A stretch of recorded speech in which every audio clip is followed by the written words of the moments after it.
I got back to the house to find we had a visitor, a friend of Marie's from Sweden called Eleanor.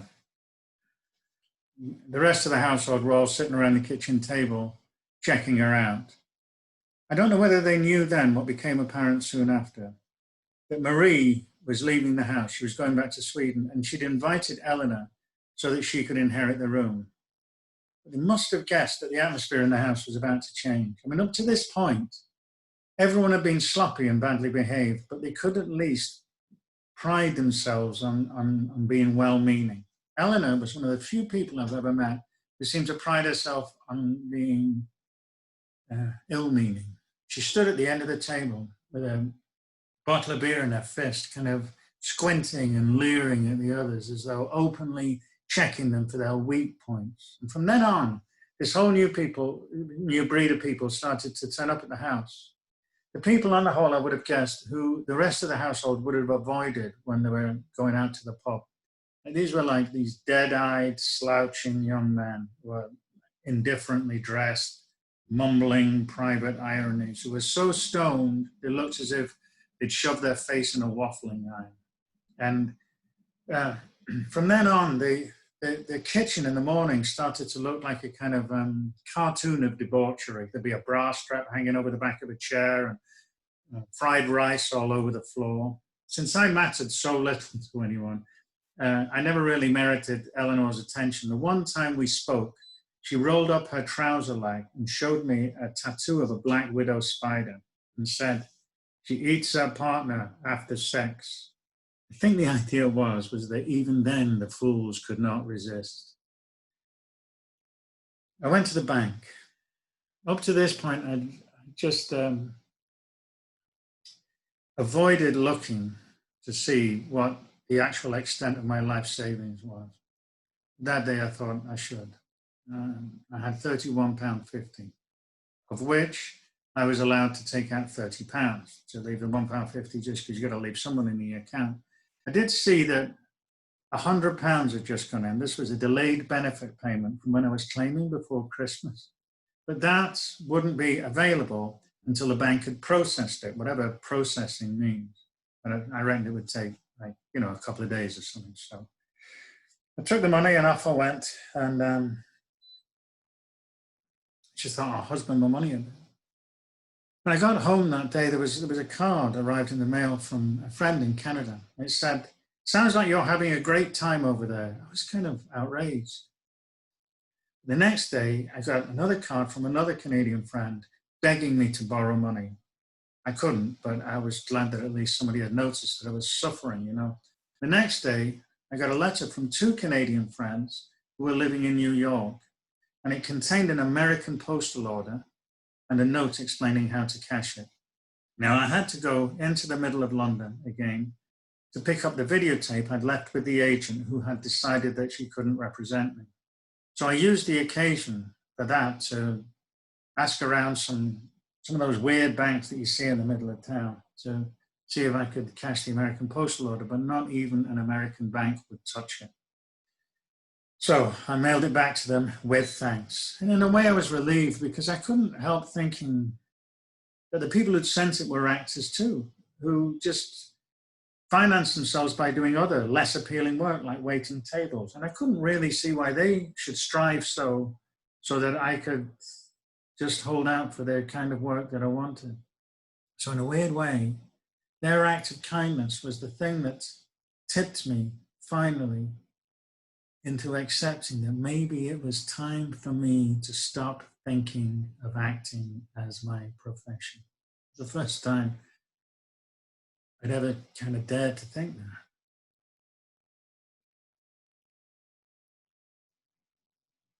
In my experience, there's no such thing as a satisfied actor. Actors cultivate their disappointment by treating their most successful periods as the norm. As in, after I won that award, I didn't get work for 6 months. Like, the point of the story is never, I shouldn't have got that award. I clearly don't deserve it. And also, a lot of actors I know can explain how they've been held back by a certain involuntary honesty. And a lot of actors I know speak as though their careers are overseen by a kind of invisible force. And this is apparent in the oft-told tale of the job that turns up out of the blue, just as all seems lost, or the common story about the job that rekindles enthusiasm, just as the fires were sputtering out. And it'll be seen in those stories that it's the same force that holds us back that also keeps us going. It's as if we cast ourselves in fairy stories in which our initial obstacles are somehow tied up with our eventual success. Well, I had by now passed the point where all seems lost. Nothing had turned up. The force was gone. I felt as though I'd taken the wrong turn in a darkened wood and stumbled upon the hard shoulder of the motorway back in the world without magic. I told myself, you wanted to do it, you did it for 24 years, that's got to be enough. It's time to turn my hand to one of my other skills, like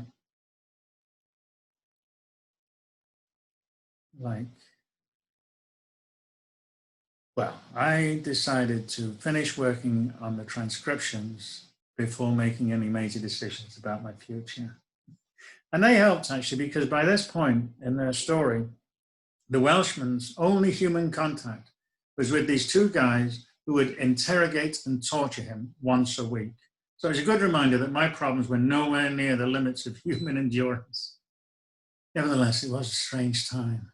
I mean, with the cold and the midnight rackets and the worry, I was getting very little sleep. And when I did get to sleep, I was having these vivid, nonsensical dreams that seemed to demand interpretation. As often when I was tired, I was beset by these searing insights of doubtful value. I remember on Thursday morning, I went to a little cafe and an old man there started to choke on a bacon sandwich. We'd never seen him before, either from withering or through surgery. His throat was almost kind of disappeared. My guess was that morning he'd woken up rebelling against the fact that he was too frail to even eat a bacon roll. And I was there. It was halfway down his throat. It wouldn't go down and it wouldn't go up. And he just was staring ahead with this vague, sad look while his body started to get active and busy with these spasms, increasingly violent spasms. It's like his body was panicking and his mind was calm. And we all leaned forward just a little bit to offer help, if it was needed, until this big, white, shiny blob of bread dropped out of his mouth and onto the plate. And we all went back to our business. I was thinking, even if my career was to go as well as could possibly be imagined from this point, even if actually it had gone as well as could possibly imagine from the first moment, the time would come at some point when I would stop. Everybody dies. And on that day, everything, all the activity around the world that came under the umbrella of theatre would all carry on as if nothing had happened. The half would still be the half. So much is banal, but what was hard about that was I thought, I got a glimpse into the depths of my insanity by the way that when I considered how completely unnecessary I was to the business of theatre and acting, my overriding feeling was of relief. I felt like the jealous lover who for years has been kind of sitting up in bed berating his beloved, saying, oh, you're going to leave and all this kind of stuff, all the while believing that as long as the prophecies keep coming, they won't come true. And then I'd woken up at last in an empty house and I was wandering around. I saw my beloved's luggage was gone. I was looking around to see whether maybe a note had been left. And the weird thing was, it wasn't the worst feeling in the world. Strangely calm. I went for a walk by the river. See, there's a case in point. How come I'd never walked along the river before? It's beautiful there. And all it was on this particular day was that the night before I'd had a dream in which I'd seen an ex riding along the riverbank on a bike. And I was kind of there, maybe see what my unconscious was trying to tell me. While I was there, the phone rang. And it was It was some young guy I'd never spoken to before who said he was from the casting department for a show called The Bill that was always looking for lots of actors. And he asked if it would be okay if he called me again later with a view to organizing an audition for the next couple of days. Well, it was a bit like, the ex phoning up and saying, I'm back in town. I was thinking of coming over. I was like, no. I said, but yeah, sure. I heard myself saying, yeah, sure. Needn't have worried. The phone call never came. Around the end of the afternoon, I went to the bank to pick up the £100 that would have matured by now, only to find out that actually processing takes 7 working days, not 2 or 3 days, 7 working days. And that news meant that I had £10 with which to last until the following Wednesday. I went straight across the road and stood in the doorway just to take that in. I thought, all right, now I am worried. The next moment, the weird thing was, my next thought was, I may as well have just started worrying now for all the good that worrying has done me so far. A weird thought because, in the last 8 months since I'd returned to England, I'd really done nothing else except worry constantly about what was going to happen when I got broke. When is it going to happen? Is there something I should be doing about it? Am I worrying enough? Am I worrying too much? Will I cope with it well? Will it hurt? What will happen? Why am I worrying? On and on and on and on and on.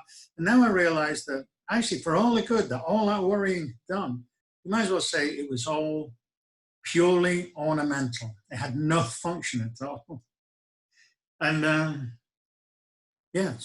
searing insights of doubtful value. That was my searing insight of doubtful value at that point, because I realized that actually it seemed that being broke is slightly easier than expecting to be broke.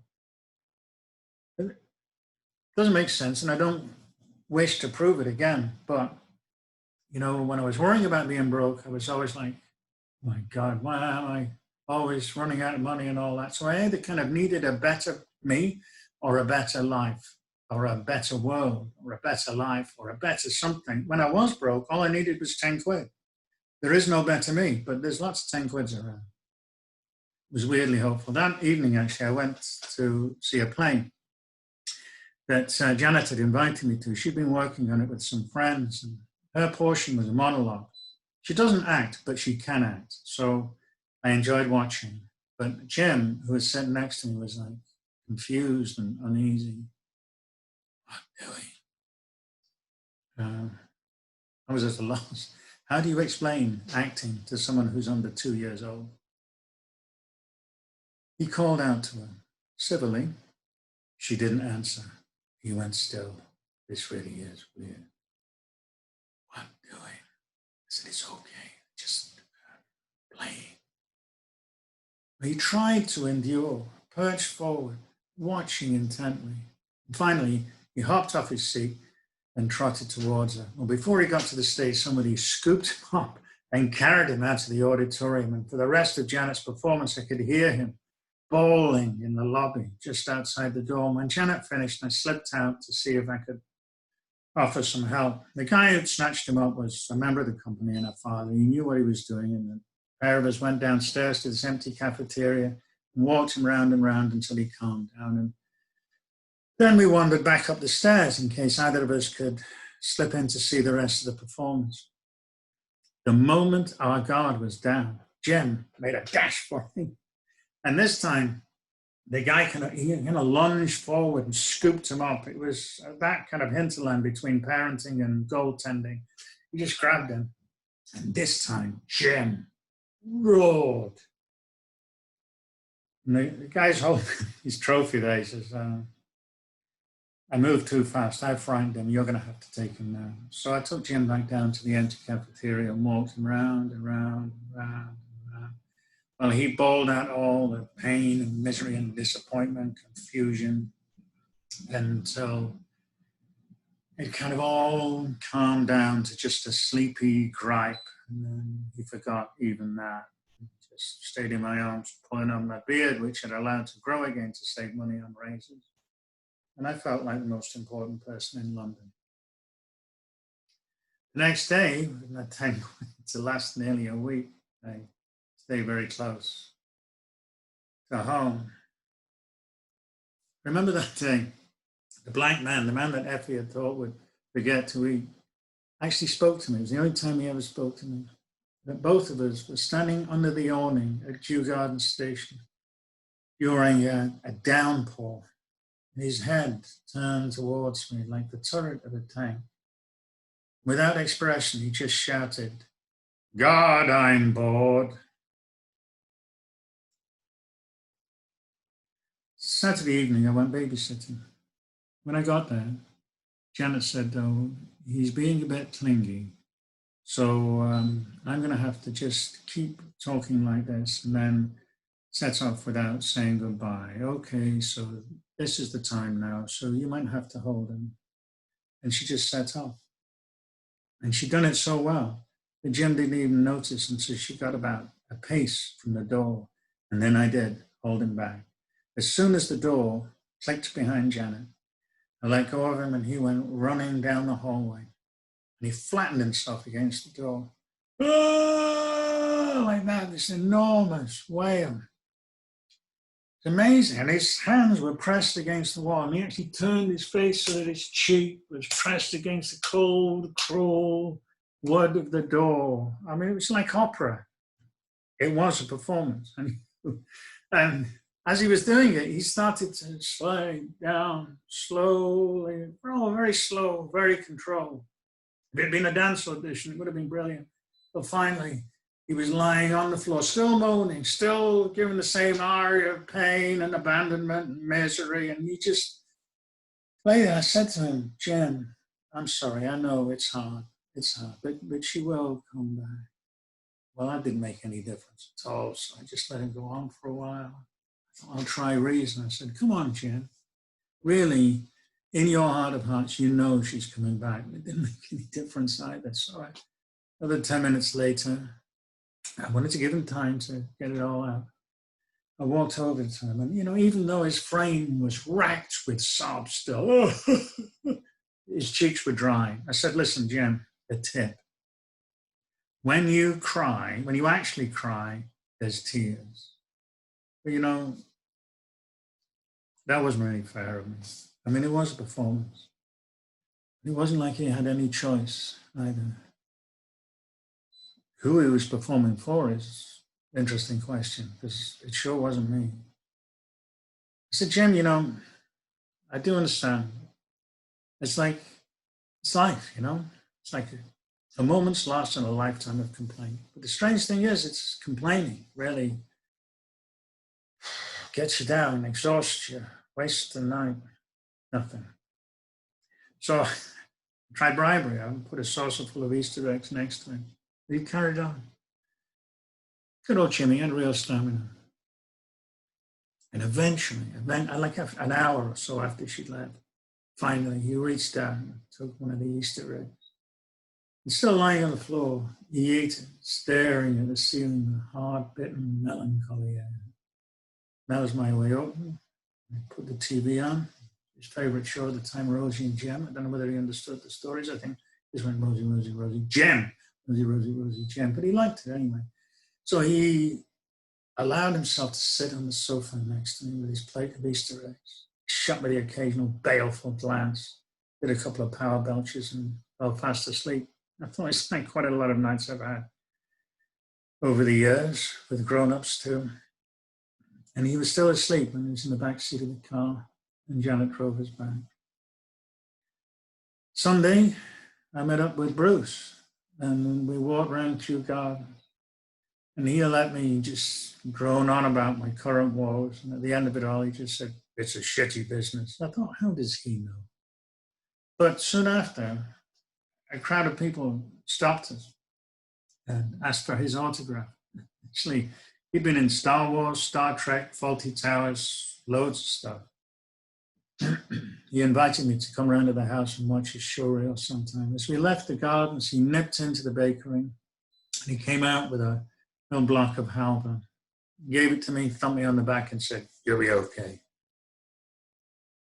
And that night, I was woken in the middle of the night by the sound of my name being spoken over and over and over in a taunting sing-song. As it kind of slowly came out of unconsciousness, I realized it was Eleanor. And I guessed that what had happened was somebody had finally complained about the racket, and she'd assumed it was me. I was more pleased than ever at my decision to never complain. Didn't answer, I just got up, I turned my computer on, I unwrapped the Halber, and I went back to working on the transcriptions. Now, by this point, the Welshman was describing how he stayed sane by assuming that the guys who were interrogating him were just decent family men who were doing what they had to do.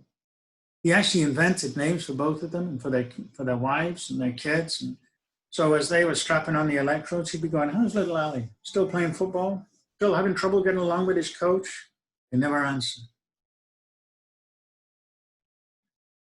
The next evening, Monday evening, the phone rang in the kitchen in the house. It rang so seldom that I'd forgotten it existed. Even stranger, it was a call for me. It was one of my friends from New York. They'd received a postal order back and they said, okay, this time we're paying you Western Union. Take this number down.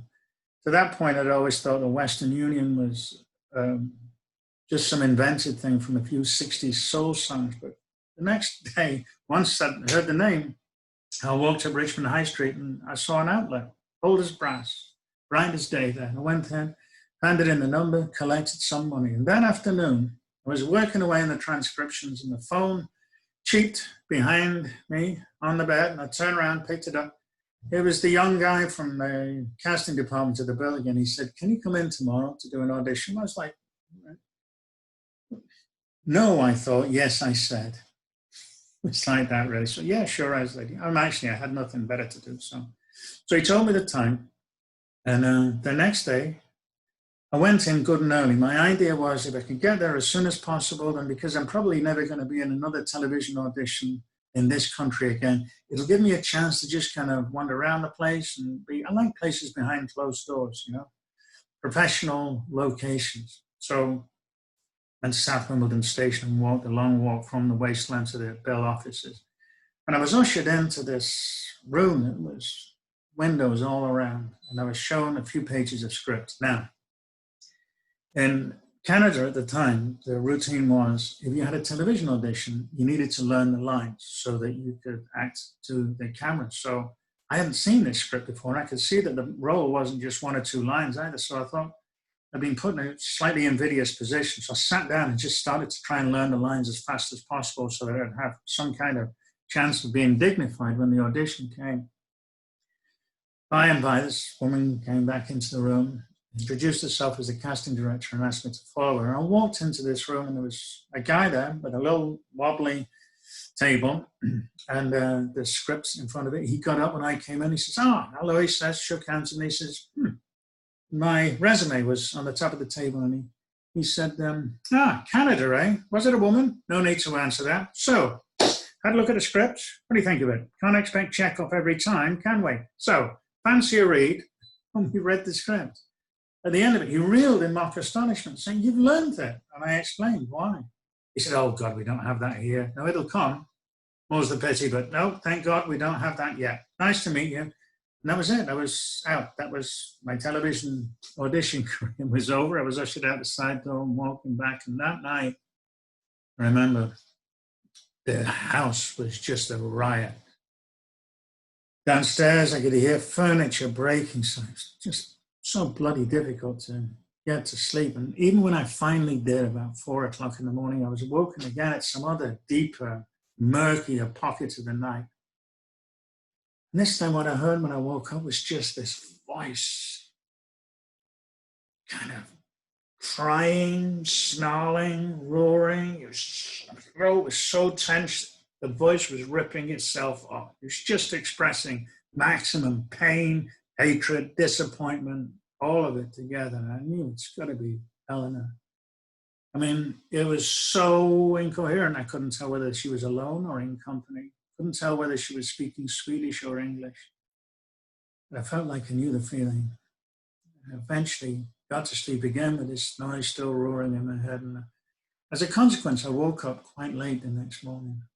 And I saw there was a message had been left on my phone from the casting director asking me to call her back. I was so suddenly nervous.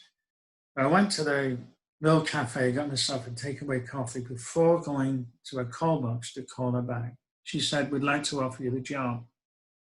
And she said, "I see that you don't have an agent, so I've recommended you to one. She's very good. Have you got a pen?"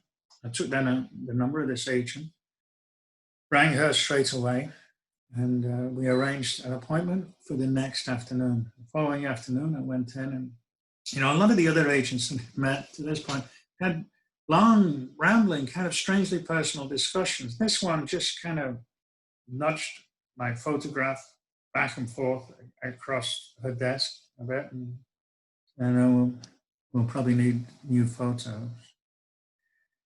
Resume's laid out wrong. Yeah, I'll give you this one so you can see how it's done. And you leave these things here and we'll see if anything turns up. Altogether, I was there for about 4 minutes. And on my way home, my phone went, and it was this agent. And she said, "Can you do a Cornish accent?" "Yes," I lied. She said, "Well, audition Monday." She gave me the details. I took them down. I spent the weekend trying to figure out a Cornish accent. I don't know. In the old days, long ago, that every library used to have this collection of cassettes with all the British accents schematically laid out. So I went to the library and asked after them. They said, "We haven't had those cassettes since 1984. So I rang around. I talked to friends, and I just vaguely got this. There's this kind of, I don't know. Needn't have worried because I got to the audition on the Monday and I didn't have to read. The director just sat back with his hands clasped behind his head and talked about football. And I took the train home. Before I got home, a phone went. It was the agent. She said, "What happened?" I said, "I don't know." She said, "Well, he must have liked the cut of your jib."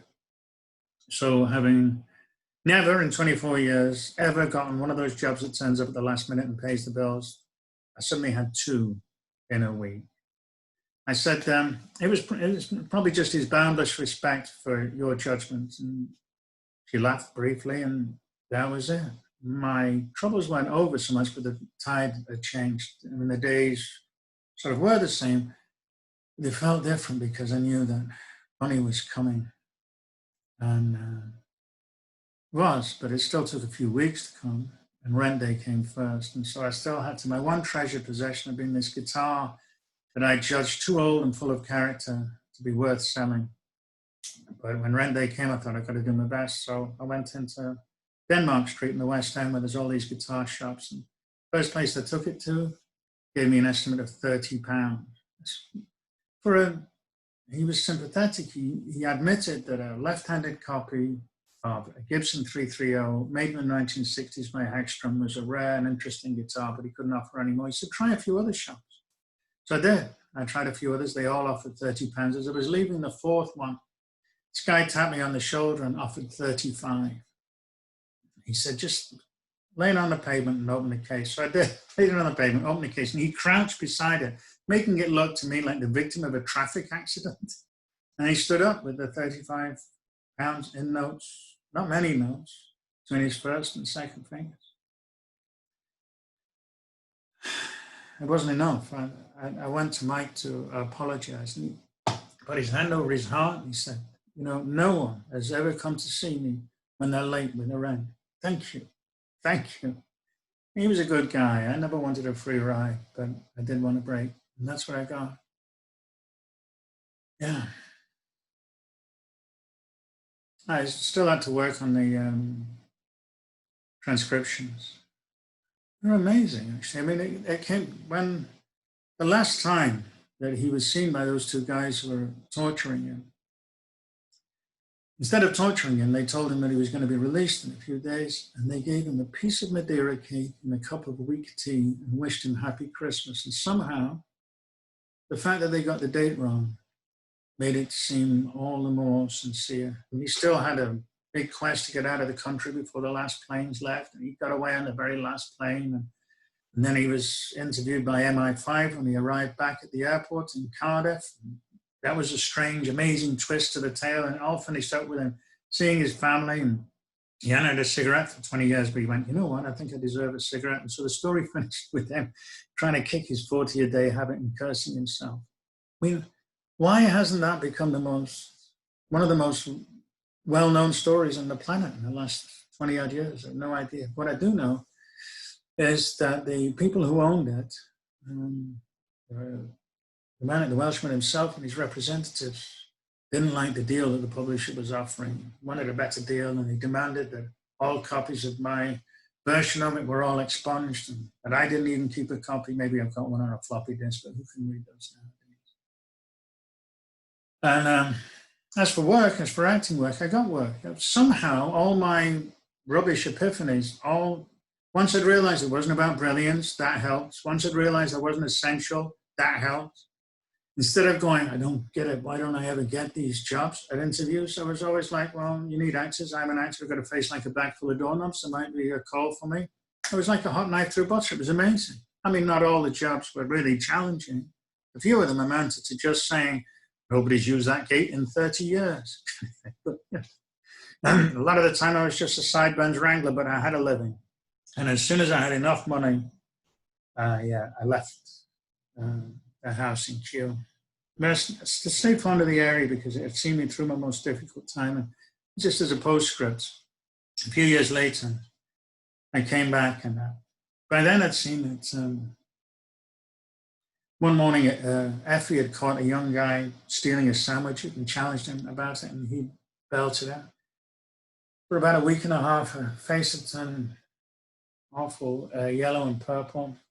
And then she left the bakery, and the bakery became a Starbucks.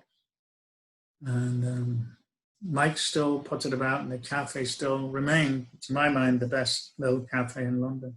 And I was there one time in 2003 or 4, and Mike was there. And he had his leg up on the chair in front of him, and he explained that I've just been in hospital, he said, with this strange leg infection. They don't seem to be able to understand it. He always had mysterious ailments that nobody could understand. He was always astounding. Anyway, he said the trouble is now I'm in trouble with the council because this hospitalization happened very suddenly, just as I was moving all my stuff from one location to another. And so a lot of it ended up strewn about the streets, and they're particularly hot under the collar about this scale model of a North Sea oil rig. Because it's on little wheels, they can't decide whether it's a littering offence or a parking offence. But I'm consoling myself by working on my latest Make a Million project, which is mushroom rolls. Another prototype, please. Evidently, I had his mushroom rolls on tick, as they used to call it, because it was just another one was made and delivered to him without any money changing hands. And we got talking about the people who used to live in the house when I was there. Turned out Marie had gone back to Sweden because she was pregnant. And the father, according to Mike, was one of the Harlem Globetrotters. That impressed me. Any anecdote that contains a Harlem Globetrotter is the first rank of anecdotes. I said, what about Eleanor? Oh, she went home. It was best she went home. By the time she left, there was almost a contract out. There was certainly a hateful graffiti campaign. She got engaged briefly, and one day her fiance walked into the pub here, poured a whole pint of beer over her head, and as one, everyone in the pub stood and applauded. No, it was good, and she went home. I said, and what about Eva? Eva? I said, yeah, Eva, the Polish woman who used to live there. But you were at the same time as, no, but you told me about it, and you said she'd be back. Did she ever come back? He said, she was a strange woman. She was always on at me for a room to rent. And I thought it puzzling because she had a room just around the corner. And for some reason, I didn't want to say yes. And one evening, she invited me over for dinner. And after dinner, she lay on the couch complaining of stomach cramps. Would I massage her stomach? And I thought it strange, but I did. Anyway, she came to stay. But it turned out she didn't want the apartment for herself. She'd invited her mother over and her daughter. And the idea was that the grandmother would bring the daughter over because the daughter was being very sick. She'd had cancer of the throat. She'd had one of those tracheotomies, little hole in the throat with a piece of tissue paper over it. And the grandmother didn't speak any English. And she did a classic thing. Eva sent her a letter explaining all the lies and counterfeit lies she would have to tell customs when she got there. And the grandmother arrived at the airport, handed the letter over to the customs people. That kept her delayed by several days, never had to go and rescue her and all that, but they came to live in the house. Eva didn't at that time. And I was working at home at the time, so every lunchtime I would have lunch with the grandmother and with a little girl, and she'd cook. She didn't speak any English, and I don't speak any Polish, so we got along quite well, really. And the girl, nice girl, she had strength, didn't say much, but when she did speak, there was this weird echo effect to her voice. So it sounded when she spoke as if she had two voices. After he'd gone, I couldn't help sort of taking stock of his anecdote. He's a kind of master of anecdotes. They kind of go up and around. They've gone all the way from the Harlem Globetrotters to the girl with two voices, but it was her that stuck in my head. Somehow I couldn't stop thinking about her. I thought I could almost picture her on the dark, quiet side of the station, with the light fading of a winter's afternoon and that old kind of 1950s footbridge, all alone, more or less, with these unsteady guardians to look after her in this enormous, crowded, rancorous city in very uncertain health. And this is when I thought, she must have been happy sometimes.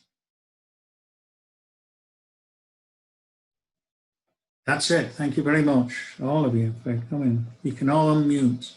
Hey. Hey. Bravo. Thank you very much. You've been the best possible audience, the best of possible audience.